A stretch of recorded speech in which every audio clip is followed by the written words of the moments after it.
Kali ini kita akan membahas terkait dengan revisi Peraturan Menteri ESDM terkait dengan PLTS Atap. Seperti apa sebenarnya juga rancangannya? Kita akan membahasnya bersama dengan Direktur Jenderal Energi Baru Terbarukan dan juga Konservasi Energi, Bapak Dadan Kusdiana. Pak Dadan, apa kabar Pak? Alhamdulillah. Alhamdulillah, kalau sehat selalu Pak. Berbicara soal energi baru terbarukan Pak, terkait dengan PLTS, pembangkit listrik tenaga surya Pak. Kita lihat bahwa saat ini pemerintah tengah mereview begitu untuk peraturan Menteri PLTS, soal PLTS, PLTS Atap terkait dengan ekspor 100% Pak. Berarti bisa dikatakan nanti ada revisi Pak? Ya, kita sedang mengkaji, kemarin juga kami ketemu dengan PLN, ketemu berbagai pihak gitu ya. Pada intinya sekarang itu kan terjadi hambatan di lapangan ya. Untuk implementasi dari permen tersebut. Gitu ya. Padahal permen ini juga sudah disusun dengan baik, melibatkan stakeholder juga, dibahas gitu ya. Tapi kenyataannya memang isu oversupply ini kan semakin menguat. Bahwa tidak bisa dipungkiri bahwa PLN dan ujungnya nanti ke negara tetap harus membayar dari kontrak listrik yang sudah ada gitu ya. Dipakai atau tidak dipakai ini harus tetap dibayar. Angkanya cukup besar. Sehingga kita perlu melihat lebih realistis seperti apa gitu. Sebelumnya juga sudah dilihat gitu. Tapi sekarang kan diskusinya makin berkembang. PLN masih menunjukkan posisinya bahwa harus dicari cara gitu ya. Cara yang paling bisa membuat semuanya itu nyaman. Nyaman dalam arti tidak merasa dirugikan. Nah, kami sedang melakukan pembahasan untuk hal tersebut. Gitu ya. Apalagi sekarang didorong dengan harga PLTS yang semakin kompetitif. Ya. Apalagi sekarang didorong dengan keinginan dari para industri, khususnya industri ya, untuk menghasilkan energi yang bersih sehingga nanti produknya juga bisa menjadi bagian dari green product. Ya. Jadi ini match nih dari sisi kebutuhannya semua.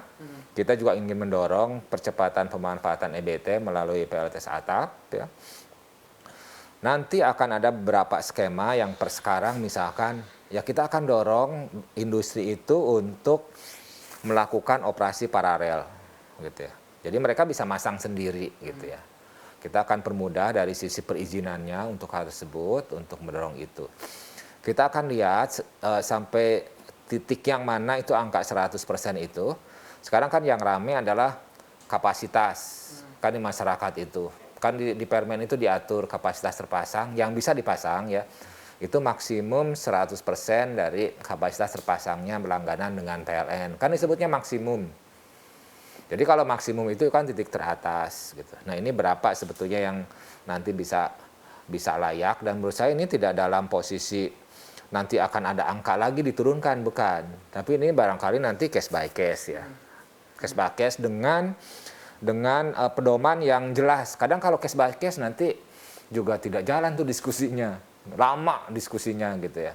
Jadi kita akan membuatkan guideline yang lebih jelas, pedoman. Sekarang udah sedang disusun bersama Dirjen Listrik ya. Oke. Nah, sebenarnya kalau kita lihat Pak dari sisi implementasi permen tersebut, kendala di lapangannya itu dari sisi mana Pak? Sehingga ada kajian kembali Pak? Sekarang ini hampir di setiap wilayah ya, ada proses-proses yang tidak jelas ujungnya ya, lama gitu ya. Proses perizinan yang ada di PLN. Gitu ya. Karena konsumen itu melihat, saya sebetulnya bisa masang 100% sesuai kapasitas. Tapi PLN melihat Anda terlalu besar kalau 100%. Kami juga melihat bahwa pemakaian di industri itu tidak 100% sesuai dengan kapasitas terpasangnya. Misalkan, perusahaan saya A, langganan dengan PLN 10 MW langganannya gitu ya. Tapi begitu lihat di catatannya dia tuh hanya pakai 5 MW rata-ratanya ya gitu. Nah, apakah dia bisa masang 10 MW? Secara permen bisa. Tapi 10 MW itu dia tidak butuh. Karena dia hanya makainya 5 MW. Nah, prinsip dari PLTS Atap adalah untuk pemanfaatan sendiri. Nah, ini yang diskusinya lama gitu. Saya mengikuti ada yang sudah 1 tahun ini diskusi untuk hal ini ya. Juga dalam case yang lain adalah ada rekomendasi kalau Anda pasang ini pakai tarif listrik seperti ini misalkan gitu. Itu kan ada yang seperti itu ya di lapangannya sehingga ini membuat lama prosesnya. Membuat lama. eh, saya konsultasi ke Pak Menteri, bagaimana Pak seperti ini gitu. Ya Pak Menteri mengarahkan bahwa cari cara supaya jalan gitu. Gitu. Supaya jalan ini. Kan sekarang relatifly tidak jalan. Betul. Gitu. Nah, kalau misalnya relatifly tidak jalan, Pak, berarti ada rencana cari cara buat jalan, berarti ada rencana diubah begitu, Pak? Iya. Oke, ada rencana nanti buat diubah dengan bisa dikatakan tidak belum jalannya peraturan menteri tersebut soal PLTS atap ini, berarti target kapasitas PLTS tahun di 2024 nanti itu akan ada gangguan, Pak? Mungkin targetnya tidak akan tercapai atau seperti apa, Pak? Kita kan punya target 3,6 gigawatt di 2025. Ya. 2025. Tahun ini target kami itu 450 ya. Baru tercapai sekitar 5 atau 6 megawatt ya. Baru sedikit sih gitu ya. Sekarang sudah triwulan 2. Memang ada potensi seperti itu ya. Tapi PLTS kan cepat dipasang. Jadi kalau industri bisa nanti memasang secara operasi paralel, bisa memasang 10 megawatt secara langsung gitu ya. Itu kan cukup cepat sebetulnya dari sisi implementasinya. Jadi masih ada peluang lah untuk bisa tercapai ke angka sesuai dengan target. Di 2020? Di 2000 minimal tahun depan gitu ya. Tahun ini pun kalau kita nambah barangkali di angka 400, sesuatu yang masih bisa dikejar sih. Karena kan ini bukan satu orang. Betul. Ini kan bisa beribu-ribu ya. Untuk yang masang cara berbarengan, cara bersama-sama gitu ya. Oke, berarti di 2024 atau 2025, Pak, targetnya? Iya, kita masih On track. 3,6. Oke, 3,6 on track begitu ya, Pak. Itu dengan targetnya yang akan dicapai begitu di 2024 atau 2025. Nah, kalau kita lihat di awal tahun juga pemerintah mendapatkan dana hibah untuk diskon pemasangan PLTS, Pak. Progresnya sejauh mana sampai saat ini? Iya, masih berjalan. Sekarang udah ada beberapa yang verifikasi. Itu kan prosesnya itu dia akan mendapatkan semacam cashback ya. Cashback kalau prosesnya sudah, kalau PLTS-nya sudah dipasang, sudah ada dengan PLN gitu ya, baru itu nanti diverifikasi benar bahwa dia sudah masang dengan perusahaan siapa yang masang gitu ya. Baru setelah itu cashback-nya jalan. Sekarang diproses verifikasi. Sekarang masih di proses verifikasi, Pak. Jadi kalau untuk konsumen berapa banyak, Pak, yang memasang baru begitu, Pak, PLTS sejak program ini berlangsung, kapasitasnya berapa juga, Pak? Sekarang itu kapasitasnya di angka 54 megawatt ya, yang sudah ada meterannya, yang sudah ada meteran eksim dari PLN ya. Tapi sudah banyak nih yang sebenarnya sudah masang, tapi belum ada meterannya.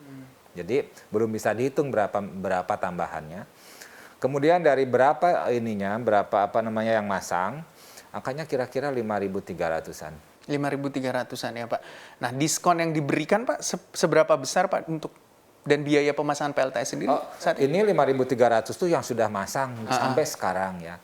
Tapi kalau untuk yang tadi yang cashback itu sebagai bentuk dari kegiatan sosialisasi sebetulnya, tidak banyak angkanya. Tidak banyak. Kita kira-kira nanti akan untuk 500 apa 600 konsumen lah. Untuk sebagai bagian dari campaign gitu ya, kampanye untuk PLTS atap bahwa ini ada seperti ini, ada bukan diskon sih. Saya lebih cocok menggunakan istilah cashback ya. Karena dia harus beli dulu baru dikasih gitu. Oke, berarti ada cashback yang diberikan oleh pemerintah. Sebenarnya kalau hitung-hitungannya, Pak, untuk biaya pemasangan PLTS atap itu seberapa besar sih, Pak? Angkanya ya, kalau di angka kajian kami sekarang, angkanya itu di angka 14 sampai 17 juta per kilowatt peak. Ya, 14 sampai 17 tergantung kapasitas. Ya. Itu udah termasuk dengan nanti konverter dan segala macam ya.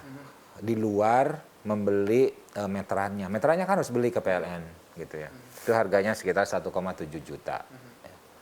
Jadi ya seperti itu, dan menurut saya sih angka ini sudah menarik ya buat konsumen gitu, untuk meskipun ini tujuannya bukan untuk jual beli gitu ya. Tapi kan pasti otomatis konsumen itu akan membandingkan kalau saya masang dibandingkan dengan beli listrik dari PLN. Nah, ini kan harus masuk. Tapi untuk industri tidak hanya ini yang dibandingkan. Tapi juga saya ini sekarang kalau industri itu menggunakan listrik yang terbarukan, which is ini adalah penting untuk proses-proses di dalam industri mereka ya, untuk ekspor. Sekarang ekspor kan ditanya yang begitu ya. Nah, berarti bisa dikatakan yang tadi Bapak juga sudah jelaskan terkait dengan targetnya masih tetap on track sampai 2024 dan 2025 untuk PLTS atap ini. Kalau untuk jangkauannya Pak, wilayah mana saja Pak untuk sampai dengan target 2024-2025? Sebetulnya ini nasional ya, tapi ini sangat dipengaruhi oleh kesiapan grid PLN atau grid Wilus yang lain ya. Kan ini intinya itu kan kita memakai listrik sendiri gitu ya, dibangkitkan sendiri, tapi kalau pada saat ini tiba-tiba misalkan mendung, ini kan harus ada penggantinya, harus ada kalau PLN ya PLN, kalau Wilus yang lain harus segera menggantikan. Jadi harus ada selalu pembangkit yang standby untuk masuk gitu. Seperti itu sehingga diperlukan grid yang cukup baik. Sehingga kalau saya lihat barangkali grid-grid besar ini merupakan potensi utama ya. Jamali udah jelas lah. Kalau Jamali sudah jelas gitu ya. Plus Sumatera, mungkin sama Sulawesi ya. Tapi kalau pulau-pulau kecil gitu yang seperti itu ya tidak terlalu menjadi daerah utama lah. Ya, terima kasih Pak untuk waktunya di hari ini. Semoga tentunya apa yang menjadi rencana pemerintah untuk melakukan diversifikasi energi dan juga substitusi untuk yang mencapai rancangan umum energi nasional di 2050 mendatang yang lebih cepat dari target sebelumnya 2060 bisa tercapai untuk bumi kita lebih baik. Terima kasih untuk waktunya di hari ini Direktur Jenderal EBTKI dan Konservasi Energi Bapak Dadan Kusdiana. Terima kasih Mas Gibran. Ya, sehat selalu untuk Pak Dadan. Sama-sama, salam sehat. Ya, demikian tadi wawancara saya dengan Bapak Dadan Kusdiana selaku Direktur Jenderal Energi Baru Terbarukan dan juga Konservasi Energi Kementerian SDM dalam segmen khusus Energy Corner CNBC Indonesia.